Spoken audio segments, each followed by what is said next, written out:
इसके बाद उस प्रतिभा को मैं आमंत्रित करना चाहूँ। यानंतर इचलकरंजी म्हटलं की महाराष्ट्राचं मँचेस्टर म्हणून खऱ्या अर्थानं कापड केंद्र म्हणून ओळखलं जातं आणि आज ही जी व्याख्या आहे ही व्याख्या फक्त कापड विश्वापुरती मर्यादित न ठेवता स्वातंत्र्यपूर्व काळ असेल किंवा स्वातंत्र्यानंतरचा काळ असेल ज्या परिवाराने मोठं योगदान समाजासाठी दिलेलं आहे, फक्त इचलकरंजीच नाही, फक्त कोल्हापूर जिल्हाच नाही, सांगली जिल्हाच नाही, पश्चिम महाराष्ट्र असेल किंवा पूर्ण भारत असेल, इचलकरंजी म्हटलं की ज्या परिवाराचं नाव अगदी आदबीनं आणि मोठ्या अभिमानानं आणि आपला परिवार असं म्हणून घेतलं जातं, ते नाव तो परिवार म्हणजेच स्वातंत्र्यपूर्वीचा काळ मी एवढ्यासाठी म्हणेन की कुठलाही आजपर्यंतचा गरजवंत या परिवाराच्या दारात गेला। मी खरोखरच बोलतोय सहकार महर्षी सहकार रत्न कल्लापन्ना आवाडे साहेब दादासाहेबांचे जे अनेक आदर्श आणि संस्कार घेऊन नेहमीच हे व्यक्तिमत्व सदैव वाटचाल करत आलेलं आहे, ते नाव ज्यांच्यासाठी मी एवढंच म्हणेन, कुठल्या तरी शायरानं असं म्हटलं की हौसले बुलंद कर रास्ते पर चल दे तुझे तेरा मुकाम मिल जाएगा,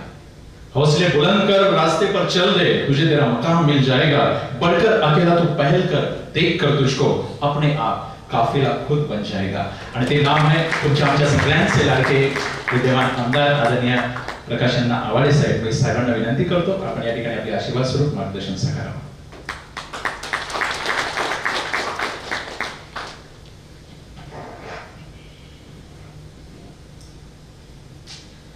भारतीय साखर उद्योगामध्ये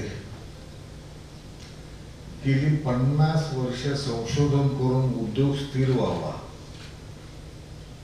आणि उद्योगाच्या माध्यमातून शेतकऱ्यांच्या पासून ग्राहकांच्या पर्यंत देशाच्या सर्वांगीण विकासाला एक नवी गती प्राप्त व्हावी, यासाठी संशोधन,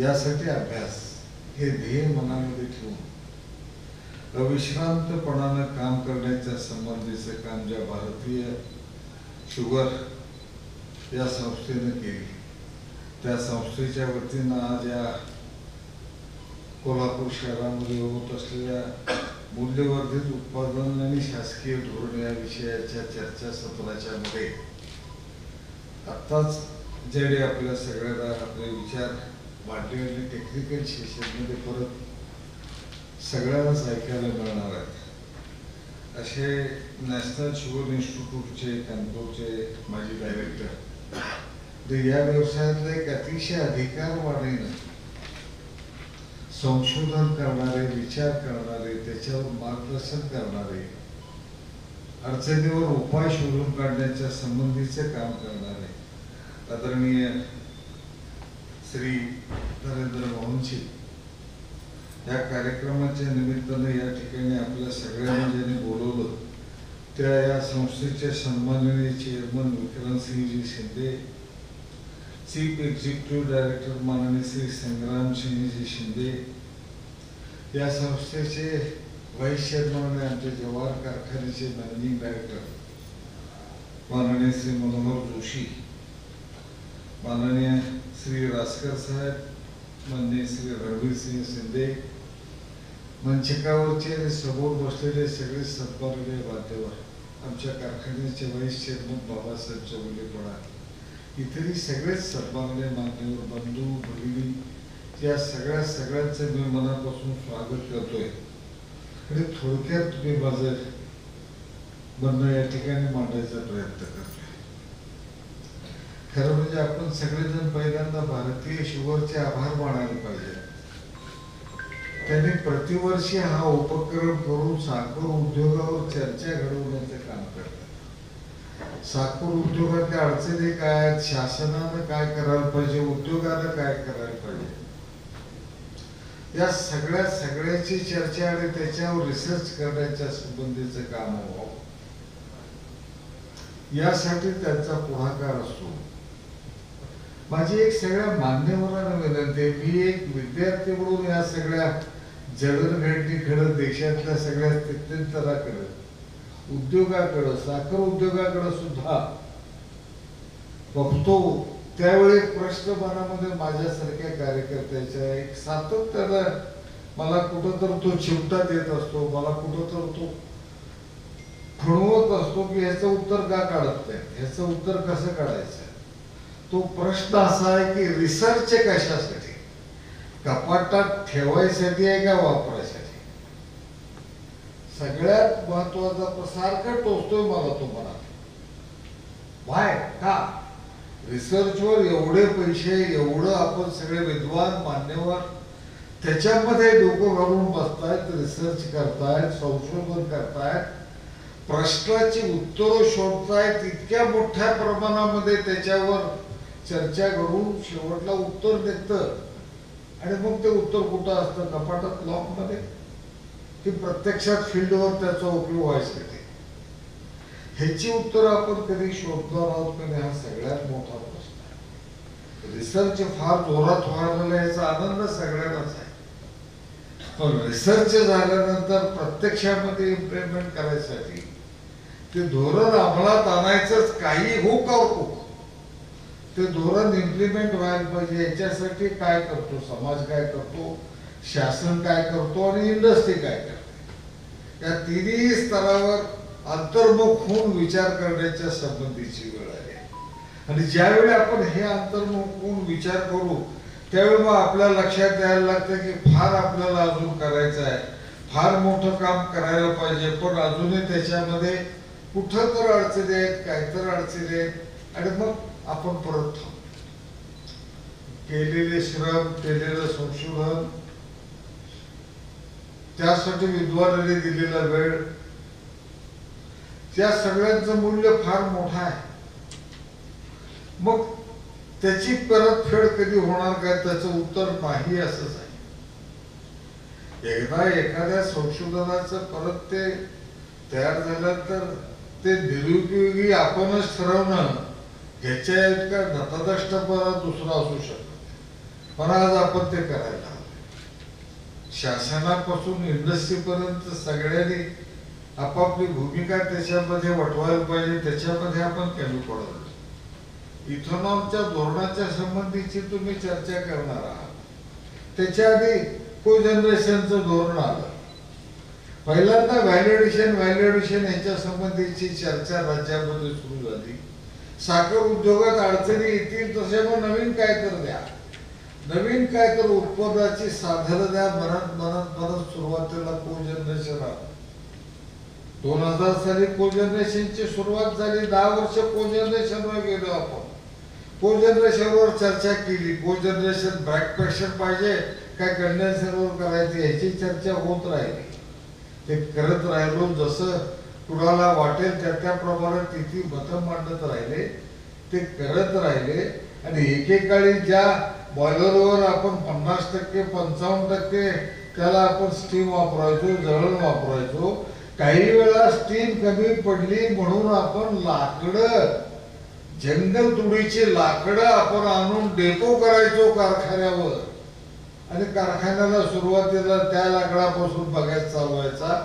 म्हणजे बगॅस तयार होईपर्यंत सपोर्टेड ती लाकडं जाळायची. अशी परिस्थिती सगळ्यांनी बघितल्या. फार लांब 70-72च्या दरम्यानचा विषय. त्याच्यानंतर 80 पासून थोडं स्टीम सेव्हिंग कडे लक्ष गेलं कोजनरेशन सुरू झाल्यावर. आणि मग जसं हाय प्रेशर बॉयलर तयार व्हायला लागले तसं मग बगॅस सेव्हिंग वाढायला लागलं. बगॅस मध्ये आपण किती खाली आणू शकतो ह्याचा विचार व्हायला. एकेकाळी 50% बगॅस वापरात असायचा. आता 25%वर साखर कारखानदारी चालायला पाहिजे असा विचार यायला लागला. आम्ही प्रत्यक्षात 27% पर्यंत आम्ही आलोय खाली. अजून 2% काय येत नाही ह्याचाही विचार करतो. पण ह्याच्या आधी काय होतं, पण आता आम्ही आलो. पुढं काय करायचं ह्याचा विचार आपण बोरामध्ये करणार का नाही? हे 25% आल्यानंतर परत या सगळ्याचं कोजनरेशन मध्ये अधिक चांगलं आता उत्पन्न आहे काय? मोलॅसिस काढून आपल्याला इथेनॉल करायचं हा परत प्रश्न आला. इथेनॉल करायचं झालं तर गव्हर्नमेंटच्या पॉलिसी किती वर्षासाठी आहे? एखाद्या वर्षी मागच्या वर्षासारखी गंमत झाली. गव्हर्नमेंटचं प्रेडिक्शन झालं 290 लाख काय 300 लाख टनाच्या पेक्षा साखर कमी होणार. झाली 315 सोडून द्या. पण पहिलं प्रेडिक्शन आलं 290 टनाचं. धडाधड निर्णय घेतले. साखरेचे शॉर्टेज होईल, साखरेचे भाव वाढतील, आपल्याला मोलॅसिस कंट्रोल घालायला पाहिजे. त्याच्यापासून इथेनॉल काढता कामा नये. बीईव्ही पासून नाही, ज्यूस पासून नाही, सगळी बंधनं आली. बघता बघता को जनरेशनचे प्लांट ज्यांनी ते उभे केले होते त्यांची हालत काय झाली. 1 वर्ष हल्ला सगळा प्रोजेक्ट की तो परत लाईनवर यायला 2-4 वर्ष लागतात. इकॉनॉमिकली डिस्टर्बन्स एखाद्या अशा आर्टिफिशियल विषया नैसर्गिक समजू शकतो आम्ही नैसर्गिक, पण हा अंदाज चुकणं हा नैसर्गिक विषय आहे का. अचूक अंदाज का होत नाही. अचूक अंदाज होतात तर मग बरोबर त्याला त्या पद्धतीने पॉलिसीला जी जोड का दिली जात नाही. साखरेचे भाव वाढू नयेत म्हणून वेगवेगळ्या अशा या सगळ्या भानगडी करण्यापेक्षा साखरेचे भाव वाढू नयेत का वाढू नयेत, खायला लोकांना स्वस्त मिळावे हा एकमेव जर हेतू असेल तर पूर्वीची लेवीची पद्धत चांगली किंमत. लेवीच्या पद्धतीमध्ये जो काय खायला लागणारी शुगर आहे ती लेवी गव्हर्नमेंट घ्यायची. आताही घेऊ देत. आमचं म्हणणं 35-40% जेवढी इडेबल शुगर आहे तेवढी घेऊ दे, गव्हर्नमेंट घेऊ दे आणि बाकीची इंडस्ट्रीची शुगर फ्री सेलला परवानगी देऊ दे. इंडस्ट्री युजची का कंट्रोल त्याच्यावर. वाय तुम्हाला लोकांना स्वस्त द्यायचे तर द्या ना साखर स्वस्त.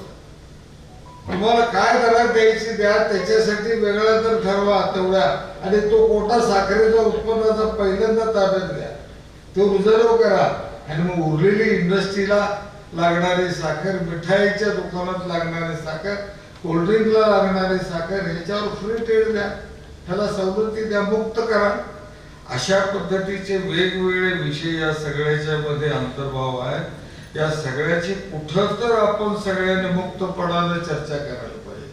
माझी विनंती आहे, आता सगळ्यात मोठा भेडसावणारा महाराष्ट्रात देशातला हा प्रश्न नाही, पण महाराष्ट्रातला भेडसावणारा प्रश्न जर कुठला असेल साखर उद्योगासमोरचा तर हार्वेस्टिंग आणि ट्रान्सपोर्ट हा सगळ्यात मोठा नदीच्या 2 ते 3 वर्षामध्ये येणारा प्रश्न. कोण विचार केलाय त्याचा. गेल्या वर्षी 34% वाढ दिली आम्ही या 3 वर्षासाठी. 34% याचा अर्थ काय झाला.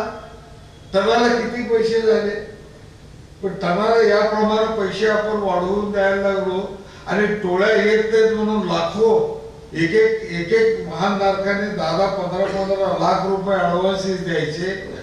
5-7 मजुरांच्या साठी टोळी, पूर्वीसारखी 12-15 मजुरांची टोळी नाही, आता 5-6 लोकांची टोळी आहे, आणि 5-6 लाखांच्या टोळीसाठी 10-15 लाख रुपये ऍडव्हान्स आपण देतो आणि ते दिलेले गप्प होतात. केवढ्याला पडणाऱ्या उद्योगाला विचार केलाय कधी. हार्वेस्टिंग आणि ट्रान्सपोर्ट याच्यावर सुद्धा कॉन्सन्ट्रेशन करायला पाहिजे. आणि परत एकदा शेतकऱ्यांनी तो कसा आणून घालायचा कारखान्यात जे इतर राज्यांमध्ये आहे, त्या दृष्टीनं महाराष्ट्राला सुद्धा काय करता येईल, महाराष्ट्र शासनानं काय करता येईल, केंद्रानं काय करता येईल हे करायलाच पाहिजे. आम्ही पहिल्यांदा सुरू केलं हार्वेस्टिंग मशीन करून विचारत नव्हते. आम्ही घ्यायला एवढा मोठा कारखान्याचा ऊस पुरवठा व्हायला आमच्या समोर प्रश्नचिन्ह दिसायला लागले. आम्ही ताबडतोबीने निर्णय घेतला हार्वेस्टिंग मशीन घेऊया आणि सुरू करू. त्याचा उपयोग झाला. आज 7-8 वर्षानंतर सगळ्या राज्यभर सगळ्या हार्वेस्टिंग मशीन दिसायला लागले. प्रत्येकाला ते हव्याविषयी वाटायला लागले. आता तोडणेवाले मजुराचं काय, मशीनला तुम्ही ट्रान्सपोर्ट केलं ठीक आहे, तोडलं, ट्रान्सपोर्ट कशाचं करणार, भरणार कसं, या सगळ्याचं सुद्धा ऑटोमेशन व्हायला पाहिजे. जे आता ऊस तोडणी मशीन आले गेले मोठे मोठे आता जे मशीन आहे त्यात कॉम्पॅक्ट साईज कसा तयार करतो ते एक चॅलेंज आहे उद्योगासमोरचं. त्याच्यावर लक्ष द्या. सिंगल सिरीज तोडतंय ते ही मशीन आणि हे मशीन, पण कमीत कमी वजनाचं कमीत कमी जागेत तर फिरणारं मशीन कसं काढता येईल, फुल केन कसं हार्वेस्टिंग करता येईल, तुकडे पडून नाही, त्यात परत नुकसान आहे रिकव्हरीचं सुद्धा आणि बाकीचं सुद्धा. ऑल कॅन कसं आपल्याला हार्वेस्टिंग मशीन करता येईल आणि फक्त वाढत ठेवून ते कसं वापरता येईल याच्यावर कॉन्सन्ट्रेशन करा. पण त्याची उत्तर अजून शोधता आली नाहीत आपल्याला. त्याच्यावर लक्ष देण्याच्या संबंधीची आवश्यकता आहे. आधुनिकीकरणाच्या बरोबर संघटनेनं आलंच आलं. तुम्हाला कॉम्प्युटरायझेशन शिवाय या पुढच्या काळात उद्योग चालणार नाही.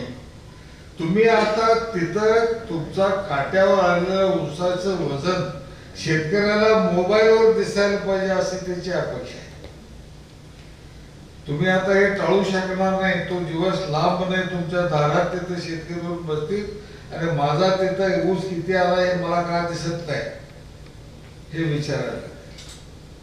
ती यंत्रणा आपल्याला सगळी करायला लागतील. ऑनलाईन काटे असतील, ऑनलाईन वजन दिसायला पाहिजे असतील, ऑनलाईन बिल त्याच्या खात्यावर जायला पाहिजे असेल.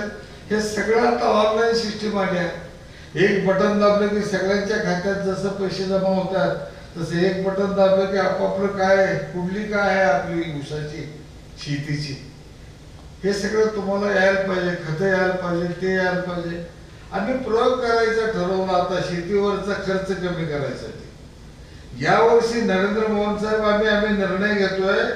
आम्ही 9 ते 10,000 एकरवर आम्ही ड्रोन खत औषध फवाराच्या संबंधीचा निर्णय जवाहर कारखान्यात 9 ते 10,000 एकरवर पहिल्या वर्षी आम्ही ड्रोन सगळी खतं आणि त्याला लागणारे सगळे इतर लिक्विड जे देऊ शकतो आपण सगळे थ्रू ड्रोन फवारणीतनं ते सगळं देण्याच्या संबंधीचा निर्णय घेतलाय. आम्ही इफकोशी टायअप केला आहे. त्यांच्या मशीन आहेत, त्यांची उत्पादन आहेत आणि त्यांना सांगितलं तुम्ही 9,000 टनाला आम्हाला करून द्या.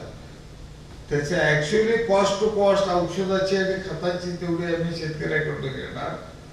बाकीचे सगळे पैसे त्याच्यावरचं व्याज इन्व्हेस्टमेंटवरचं आणि या प्रशासकीय खर्च सगळा कारखाना बेर करणार आहे.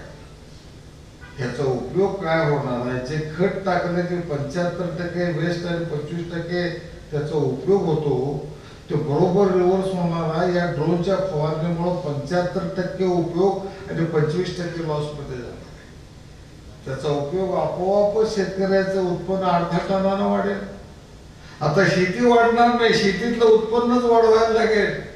त्यासाठी जे जे करता येईल ते करायला पाहिजे आणि हे सगळे साधे साधे उपाय आम्हाला करायला पाहिजे.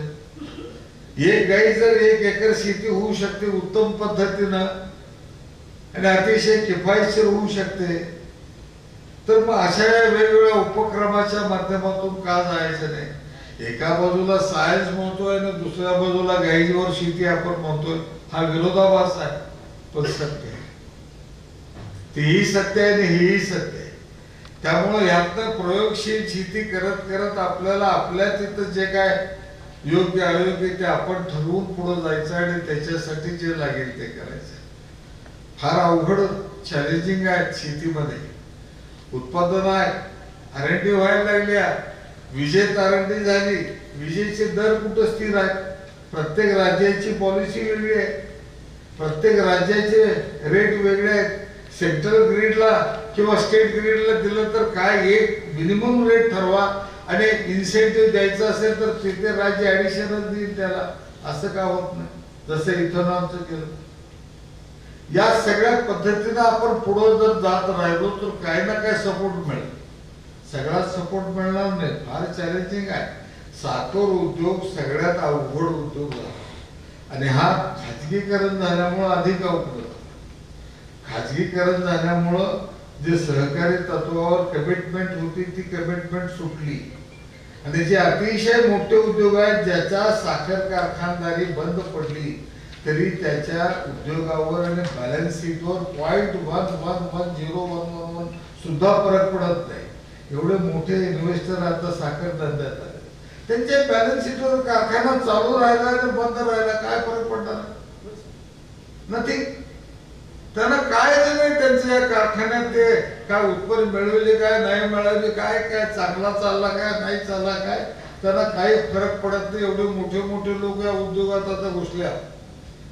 त्यांनी मोठे मोठे कारखाने अक्वायर केले, रेडीमेड प्लांट त्यांनी विकत घेतले, अजूनही लावायला लागले. त्या सगळ्यात स्पर्धा कुणाबरोबर कुणाची? एक अतिशय बलाढ्य माणसाबरोबर एक सामान्य जो धडपडतो वाचायसाठी त्याची स्पर्धा त्या मोठ्या माणसाची आहे आणि त्यातनं तो सस्टेन व्हायला पाहिजे, तो वाचायला पाहिजे, तो सुदृढ व्हायला पाहिजे ही अपेक्षा आहे. आणि मग शासनानं ह्याच्यात बंधनं का ठेवायची? तुम्हाला सोडायचं ना फ्री हँड, सोडा ना सगळ्यांना. मग त्याच्यामध्ये का आणलं? आता हे फ्री तुम्ही केला एका बाजूला, दुसऱ्या बाजूला जे कार्यक्षेत्र राखीव देत होता त्याची बंधनं उठवली, कार्यक्षेत्राच्या मर्यादा उठवल्या. कुठेही कुणीही कारखाना घालावा असं आता सूत्र आलं. त्याच्यात कोण इन्व्हेस्टमेंट करणार? आणि इन्व्हेस्टमेंट करणारा म्हणणार जिथं जास्त ऊस आहे तिथंच जावं. आणि तिथे गेला की आधी 2-4 असलेली ती आजारी पडल्याशिवाय राहत नाही. 1-2 वर्षात ती लागतात, झुरायला लागतात. बघू 2 वर्षात त्याला ICU मध्ये न्यायला लागते, तोपर्यंत ते गचकतात. असले सगळी इंडस्ट्रीची अवस्था झाली. मग अशा वेळी आपण सगळ्यांनी विचारवंत कार्यकर्ते, संशोधक, तुमच्यासारख्या मान्यवरांनी यातले तुमचं जे काय मत आहे ते मत लिहून, जरा असा काय विचार आला उद्योगाच्या संबंधी ते लिहायचं तिथल्या तिथे आपल्या जवळ ठेवायचं. आणि कधी निवांत असू त्यावेळी ते वाचून त्याच्यात काय करता येईल हे आपला आपण विचार करून त्यात जर काय उत्तर निघालं तर उत्तर सुद्धा लिहायचं, प्रश्न सुद्धा लिहायचं आणि भारतीय शुगर सारख्या इन्स्टिट्यूटला पाठवा. म्हणजे ते विचार करतील आणि त्याच्यावर उत्तर काढून परत पाठवतील. पण उत्तर काढल्यानंतर परत तो प्रश्न, ते उत्तर वापरायचं आहे का कपाटात ठेवायचं आहे? सगळ्यात मोठं R&Dचे मी बघतो. R&D मी थोडा R&D वर विश्वास असलेला कार्यकर्ता असल्यामुळं संशोधन व्हायला पाहिजे, नवीन काय ना काय मिळायला पाहिजे आणि मिळालेलं वापरायला पाहिजे. प्रत्यक्ष मताचं आता मिळालेलं वापरलं नाही तर त्याच्या एवढं दुर्दैव काय मिळालं नाही म्हणून आम्ही असं अडचणीत आलो ते ठीक आहे. आता मिळालं ते वापरलं नाही म्हणून अडचणीत आलं हे सांगणं काय योग्य नाही. पण शासनाला असू दे, इंडस्ट्रीला असू दे, कोणीही असू दे, त्याला जबाबदार कोण आहे हे सर्वसामान्य शेतकऱ्याला काय त्याचं घेणं देणं आहे. त्याला मिळायला पाहिजे त्याच्या उत्पन्नाला पैसे, त्याच्या टनेजला, साखरेला पैसे, त्याच्या उसाला पैसे मिळायला पाहिजे. ते मिळवायचं झालं तर R&D पाहिजे या इंडस्ट्रीला. आता पूर्वीसारखी इंडस्ट्री राहिली नाही. पूर्वीसारखी इंडस्ट्री होती, शेती महामंडळाच्या जमिनी होत्या, त्या खंडानं द्यायच्या. हजारो एकर जमिनी एक कारखान्याकडे खंडानं द्यायच्या. ते कारखाने आपल्या उसावरच चालत होते. त्या खंडानं दिलेल्या जमिनी त्यांच्याकडे एवढ्या असायच्या की त्या जमिनीतला ऊस संपवपर्यंत त्याला पुरवायचा.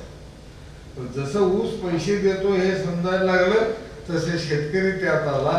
आणि आता शेतकऱ्याला खात्री झाली की ऊसाशिवाय कुठलंही पीक आज आम्हाला 2 पैसे हक्काने मिळवून देऊ शकत नाही. मग हक्काने मिळवून देणाऱ्या पिकाच्या बागा शेतकरी लागला तर काय चूक आहे? त्याला 2 पैसे मिळवायची इच्छा असेल तर काय चूक आहे? मिळायला पाहिजे असेल तर काय करायला पाहिजे? कारखान्याने मदत करायला पाहिजे, संशोधन करायला पाहिजे, हे सगळे ठीक. पण राज्याची पॉलिसी सुद्धा त्याला पूरक पाहिजे. कोजनरेशनची पॉलिसी आता वेगवेगळ्या राज्यात वेगवेगळी, मगाशी सांगितलं मी. एकदा स्थिर पॉलिसी, पहिल्यांदा 15 वर्ष, नंतर 7 वर्ष, परत 5 वर्ष, नंतर मनात आलं तर करायचं, नाही तर नाही करायचं. तुम्ही मशीनची लाईफ 25 वर्ष आहे ना, तर 25 वर्ष ऍट ए टाइम तुम्ही त्यात जन्मालाच घालताना 25 वर्षाचा करार का करत नाही? कोजनरेशनचं त्या लाईफ मशीनचं टर्बाईनचं जर 25 वर्ष तुम्ही गृहीत धरता तर 25 वर्षाचा करार का करत नाही? तुमच्याकडे किती उपलब्धता आहे, शॉर्टेज किती आहे, अतिरिक्त किती आहे, ह्या सगळ्याचा हिशोब जर तुम्हाला माहिती आहे तर करेक्ट तुम्ही पुढे जाण्याच्या संबंधीचं का काम करणार नाही? हे सगळं महत्वाचं आहे. ऊसाच्या व्हरायटी फार महत्वाच्या आहे. बेणं बदल फार महत्वाचा आहे. दर 3 वर्षानं बेणं कंपल्सरी बदलायला पाहिजे. हे कारखान्याचा विषय आहे. कारखान्याचे MD, चेअरमन कोण असतील मॅनेजमेंटचे किंवा प्रशासनातले, त्यांना माझं सांगणं आहे, तुम्ही तुमच्या कारखान्यात बेणं किती वर्षानंतर बदललं तुमचा सगळा आढावा घ्या. जर बियाणं बदललं नसेल तर बदलायचं प्लॅन करा. सगळं बियाणं सगळ्या शेतकऱ्यांना नवीन बियाणं वापरायला सांगा. काही संशोधन केंद्रात घ्या, काही चांगले बेणे प्लॉट सिलेक्ट करून घ्या, त्यातनं बेने प्लॉट तयार करून द्या, जमलं तर रोपं तयार करून द्या, चांगलं त्याला उत्पादन वाढीसाठी जे आवश्यक ते सहकार्य करा. आता शेती वाढायचे दिवस संपले, शेती कमी व्हायला लागली. आता उत्पन्न वाढल्याशिवाय कारखाने टिकणार नाहीत. कारखाने मोठे व्हायला लागले कारण मोठे प्लेयर आले, त्याला पैसे यात गेले काय 100-200 कोटी 500 कोटीचा हिशोब त्याला लागत नाही. काय करा घेणं देणं नसतं त्याचं, ते करतात. मोठे करायला लागलेत कारखाने, त्यांच्या मागे बाकीचे पळायला लागले. आता 15,000-20,000 टनाचा कारखाना आणि 2,500 टनाचा कारखाना, ह्याच्या व्हायबिलिटीचं काय गणित घालणार होतो? कुणी किती शहाणा असलं तरी मला कुठून सांगा हे जमतंय दोघांच्याही सारखं आहे. मग हे ज्यावेळी जमत नाही त्यावेळी अजूनही विरोधाभासी स्पर्धा वाढायला लागली. आता जे मोठे कारखाने आहेत ते अधिक मोठे व्हायला लागले. 25-30 हजार टन क्रसिंग पर डे पर्यंतचे कारखाने पुढच्या वर्षी आपल्याला सुरू झालेले दिसतील. अशा वेळी नेमकं मग आपण काय करायचं? त्यांचं कोजनरेशन एक कारखान्यात 100-150-150 मेगावॅट ते एक्सपोर्ट करायला आपल्याला बघत बसायची पाळी. हे पॉलिसी मेकर्स, हे बाकीचे सगळे स्ट्रॉंग, ह्याच्यातले ज्यांचा सी आहे अशी माणसं, असे उद्योजक, या सगळ्यांनी सुद्धा अंतर्मुख होऊन हा सगळा व्यवसाय सगळ्यांनी जगन्नाथाचा रथ म्हणून ओढायचा आहे काय संपवायचा आहे हे विचार करायची वेळ आहे. शासन मदत करते की एडिबल पदार्थ आहे, खायचा पदार्थ आहे, कंट्रोल ऍक्ट मध्ये आहे म्हणून साखरेचा विचार करते, तर नाहीतरी विचार सुद्धा केला नव्हता. काय होते होऊ नये म्हणून नॅचरल उद्योगाच्या स्पर्धेमध्ये कोण जगेल तो जगेल, नाही तो नाही म्हणून सोडला असता. पण आता थोडा विचार करायला अजूनही करायची वेळ आहे, अजूनही फार करायला पाहिजे. हे गव्हर्नमेंट करू शकेल. जरा रिप्रेझेंटेशन चांगलं झालं, व्यवस्थितपणाने तिथं मांडलं तर मला खात्री आहे की हे गव्हर्नमेंट करू शकेल. कारण इन्कम टॅक्सचा प्रश्न किती वर्षे न सुटलेला प्रश्न होता, पण सन्माननीय या देशाचे पंतप्रधान नरेंद्र मोदीजींनी आणि सन्माननीय गृहमंत्री अमित शहा साहेबांनी हा प्रश्न समजावून घेतला, सोडवायचं ठरवलं आणि 10,500 कोटी रुपयाचा इन्कम टॅक्सचा गळफा सोडवला. हे सत्य आहे. ह्याच्या आधी नव्हती काय चर्चा त्या विषयावर?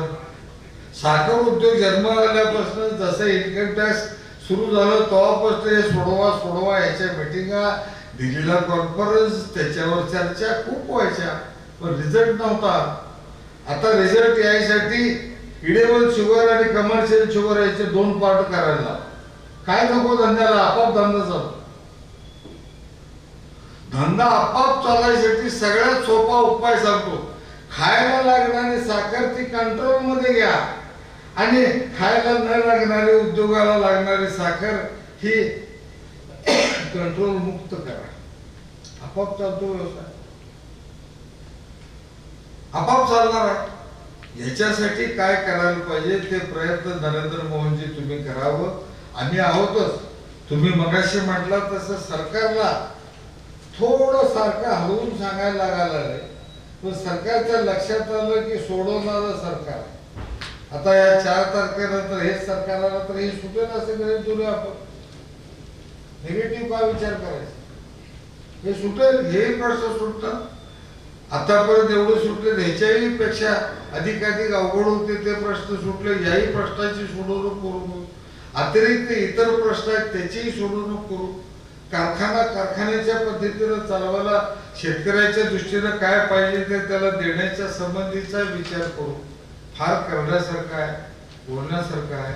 ह्याच्यात राज्य सरकारची इच्छाशक्ती लागते. राज्य सरकारची इच्छाशक्ती आणि सांगणाऱ्याचं, त्यांच्या मागे लागणाऱ्याचं सातत्य, त्या 2 गोष्टी जमल्या की मग प्रश्न सुटायला चालू होतात. तो सोडवावा अशा पद्धतीची अपेक्षा करतोय. आणि सुवर्ण महोत्सवी तुमच्या या भारतीय शुगरच्या वर्षामध्ये एक जंग्या कार्यक्रम घेऊन साखर उद्योगाच्या अडचणी संपल्या हे जाहीर करू. जय जय.